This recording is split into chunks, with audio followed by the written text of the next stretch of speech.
You know what's wild? Most people think passive income means doing nothing and watching money roll in while you sleep in silk pajamas on a yacht somewhere. But that's not passive income. That's a fantasy sold by someone with a course to sell and very white teeth. Real passive income is different. It's strategic. It's patient. It's like planting a garden where you do the hard work up front, and then, if you're smart and a little lucky, you get to eat tomatoes for the next 20 years without replanting every season. And here's the thing. Jewish families have been doing this forever. Not the tomato part, although we do love a good garden, but the passive income part. Building systems that work when you're not working. Creating streams that flow when you're busy doing something else. Maybe studying, maybe teaching, maybe arguing about whether the brisket needs more salt. It's not loud, it's not sexy, but it lasts. And that's the whole point. Growing up, I didn't realize my family was weird about money until I got older and started comparing notes with friends. While their parents talked about getting raises and working overtime, mine talked about rental properties, dividend stocks, and whether the building on 3rd Avenue was worth fixing up or selling. I remember my Aunt Esther, lovely woman, terrible at parallel parking, owned 3 apartment buildings, and never once called herself a landlord.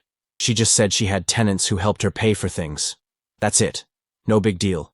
Just casual generational wealth being discussed over challah. But here's what I learned watching her and people like her. Passive income isn't about luck. It's about structure. It's about creating something that survives you, supports you, and doesn't require you to trade every hour of your life for $1. So today, I want to walk you through 5 ways Jewish families build passive income differently, and why these strategies don't just work, they last. Some of it's cultural, some of it's historical, some of it's just wisdom passed down over chicken soup and strong opinions about the stock market. Let's get into it. Before we go further, I'm curious, what city are you watching this from?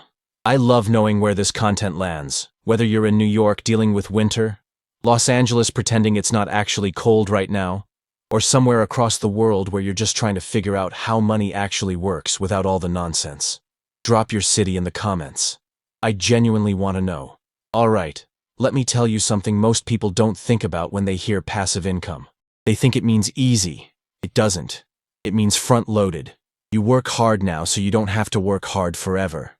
And Jewish families get that on a cellular level because historically, working hard wasn't optional, and neither was planning ahead. My grandfather, tough guy, could fix anything with duct tape and a Hebrew prayer, once told me something I didn't appreciate until way later. He said, "You don't build passive income to relax. You build it so you can choose what to stress about." At first, I thought that was the most Jewish sentence I'd ever heard. Stressing is the goal? But then I understood. See, in a lot of families, money stress is about survival, paying rent, keeping the lights on, affording groceries. But when you build passive income correctly, your stress shifts. Now you're stressing about whether to reinvest dividends or take a distribution, whether to sell that rental property or hold it another decade. Those are good problems. Rich people problems, sure, but also free people problems. Because here's the truth. For centuries, Jews weren't allowed to own land in most places, couldn't join trade guilds, got kicked out of countries with almost no notice. So wealth had to be portable, quiet, and working even when you weren't. You couldn't rely on a single job or a single place. You had to build systems, own parts of things, lend money, collect interest, create networks of income that didn't depend on one king, one country, or one economy. Passive income wasn't a luxury. It was survival. And that mentality stuck. So when a Jewish investor builds passive income today, there's less flash and more foundation. It's not about the Lamborghini. It's about the dividend check that comes every quarter, whether you remembered it or not. It's about the rental property that pays for itself and then some. It's about the business you own a piece of that runs without you answering emails at midnight. That's freedom. That's the goal. And it's built slowly, carefully, like someone who knows what it's like to lose everything and start over. Now let's talk about something most people get completely wrong. They think passive income means one big score, one rental property, one investment, one course, one thing that fixes everything. But that's not how it works in Jewish wealth strategy. Because putting all your eggs in one basket isn't passive income. It's gambling with a fancy name. Historically, Jewish families didn't just build one income stream. They built 5, 7, 10. A jeweler might also own part of a shipping business. A teacher might lend money and collect interest. Your great-uncle might run a shop in the front and rent out rooms in the back. Everyone had multiple things working simultaneously. Not because they were greedy, but because you never knew which one would get taxed, banned, or burned down next. That same logic applies today. A smart Jewish investor doesn't just buy one rental property and call it done. They own real estate, but also dividend-paying stocks. They've got bonds for stability, maybe a small business they're silent partners in, maybe royalties from something they created years ago. And yes, probably some cash tucked away in a high-yield account because you never know. It's not sexy, but it's resilient. Because if one stream dries up, you've still got 4 others flowing. Think of it like a menorah.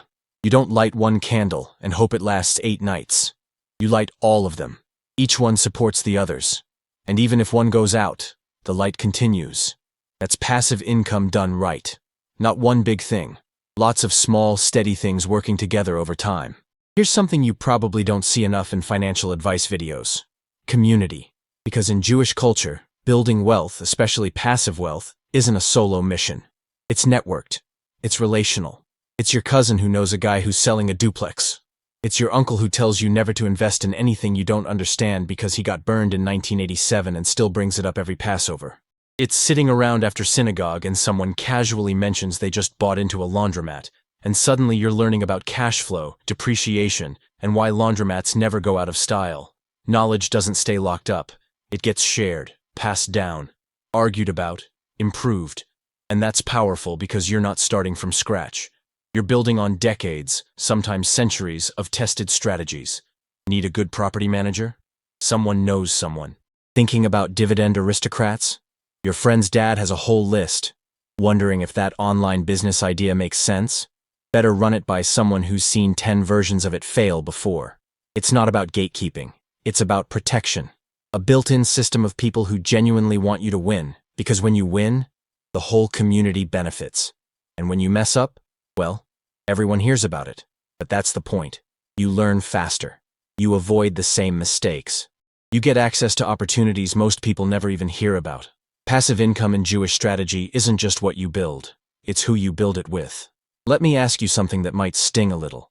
How long are you willing to wait for your passive income to actually become passive? Because here's where most people fail. They want it now. This month, this quarter. They start a YouTube channel and expect ad revenue in week 2. They buy one stock and check it every 6 hours like it's a souffle that might collapse. But Jewish investors, we're comfortable with time. Not because we're patient saints, that's definitely not it. But because we understand that real wealth, the kind that lasts, doesn't happen fast. You don't study Torah for a weekend and become a scholar. You study your whole life. You don't plant an olive tree expecting fruit next Tuesday. You plant it knowing your grandkids will sit in the shade. Same with passive income.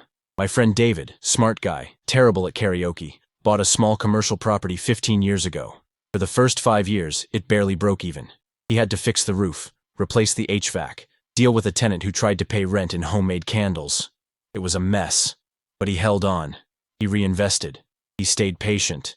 And now, 15 years later, that property pays him more every month than most people make working full-time. No effort, no stress, just checks. That's delayed gratification. That's the long game.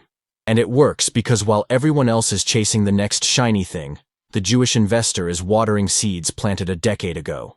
And when the market crashes, when things get chaotic, when everyone's panicking, the patient people aren't sweating.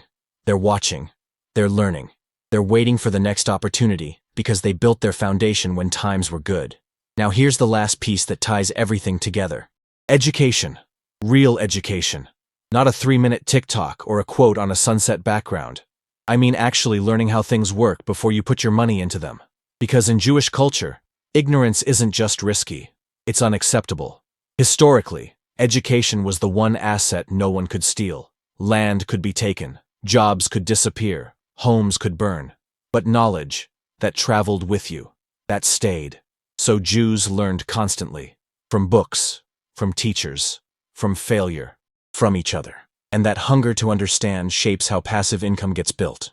You won't find a Jewish investor buying something just because it sounds good. They'll read the documents. They'll ask uncomfortable questions. They'll annoy the person selling it. They'll run the numbers 3 times and then ask their uncle to check them again. And because of that, they sleep better. They're not guessing. They're not hoping. They know what they own and why they own it. That's the difference. Education isn't optional. It's the foundation. Because passive income only stays passive if you built it right the first time. So here's the bottom line. Wrapped up like a good rugelach, sweet, layered, worth savoring. Jewish passive income strategy isn't about getting rich quick. It's about building systems that outlast you. It's about diversification, patience, community, education, and a deep respect for time. It's not flashy, it's not fast, but it works. And it lasts. Because it's built on centuries of wisdom earned the hard way. And here's the beautiful part. This approach isn't locked to one culture. You can adopt it. You can apply it. You can start building passive income that actually deserves the name. Now I want to hear from you, and I want you to do something specific. In the comments right now, type this exact phrase. I'm building systems, not wishes. Just that. Let me see it flood the comments. Because when you write it, you're not just commenting, you're committing. You're telling yourself and everyone watching that you're serious about this. So do it. Type it. I'm building systems, not wishes. I'll be reading every single one. And trust me, I'll notice if you skip it. And while you're down there, hit that subscribe button because what's coming next is going to change how you think about money completely. We're diving into strategies most people never hear about.